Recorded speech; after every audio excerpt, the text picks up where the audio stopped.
Hello, friends, and welcome into NFL Daily. I am your host, Tom Downer. We're going to break down some Chicago Bears rumors for you today because there's quite a bit going on after the disaster that was Sunday Night Football against the LA Rams. The big one, of course, centers on quarterback Mitchell Trubisky. Was he benched? Was he injured? Who knows? Doesn't seem to make a whole lot of sense here.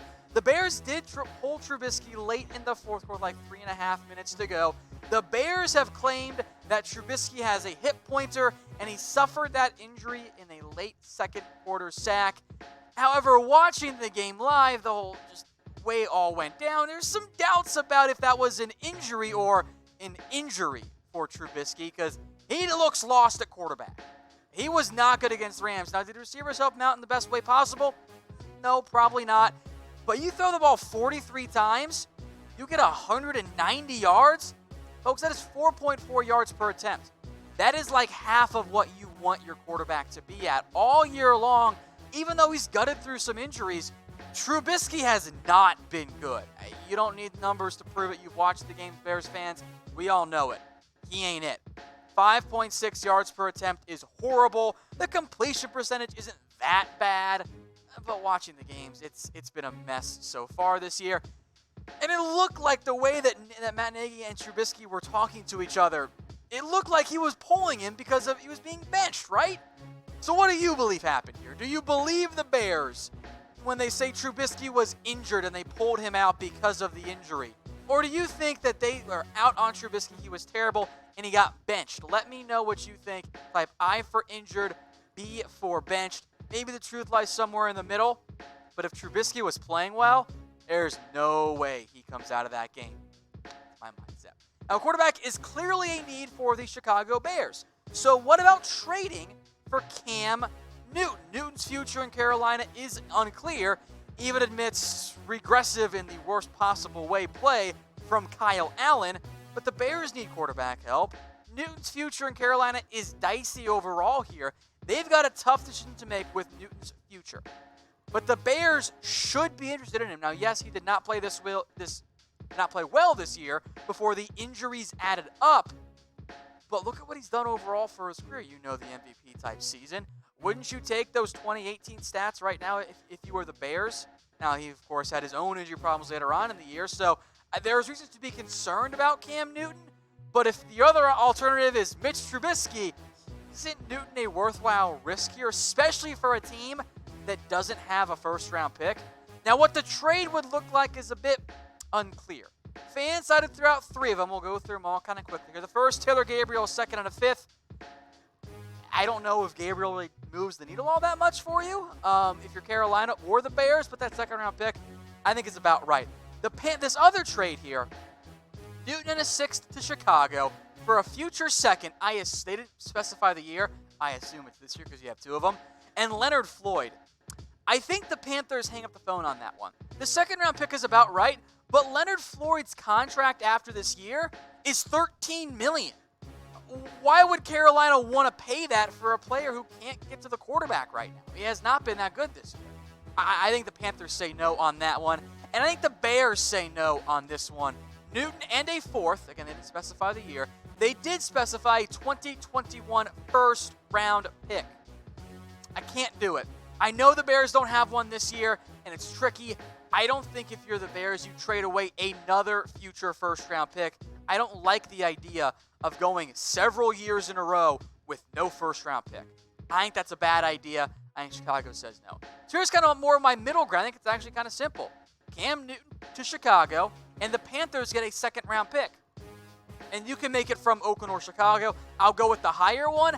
I don't think a team is going to step up and make a big deal here for Cam Newton.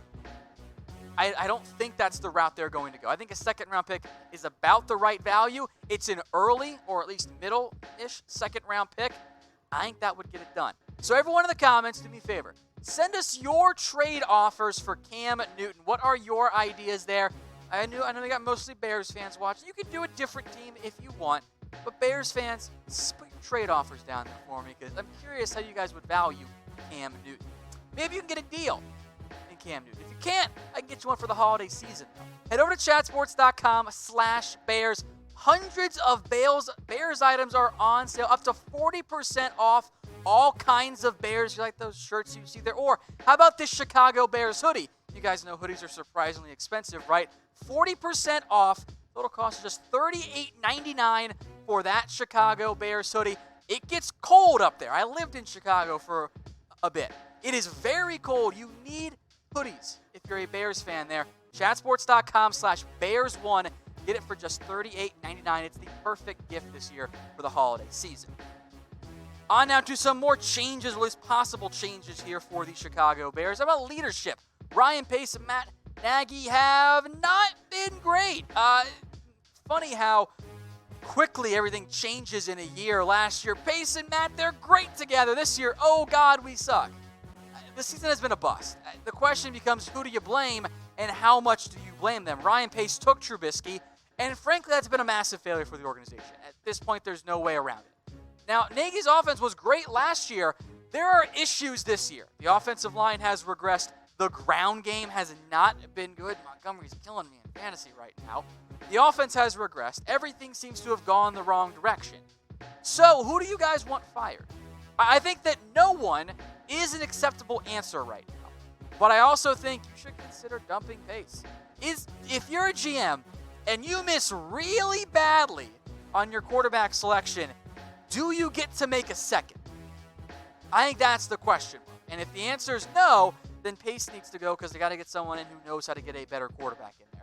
I think it's too early to cut bait on Matt, but I would at least sit him down and say, hey, you better get it going next year. But let me know what you guys think in the comments. All right, Trey Burton. We'll continue with our theme of change on today's show. As I'm sure you guys heard, placed on IR, ended a really disappointing season for Burton. The problem becomes, well, what do you do for Chicago at tight end? There's an $8.55 million cap hit. You can only save 2.8 of that if you make him a post-June 1st cut because part of his base salary was guaranteed last year. Adam Shaheen, Ben Braunecker, those guys aren't it at tight end. Chicago, and I think Matt wants a good tight end to use in his offense. They don't have one. So maybe you keep Burton for one more year, let him compete for a job. Maybe you dump him and just say, we got to get somebody else in there.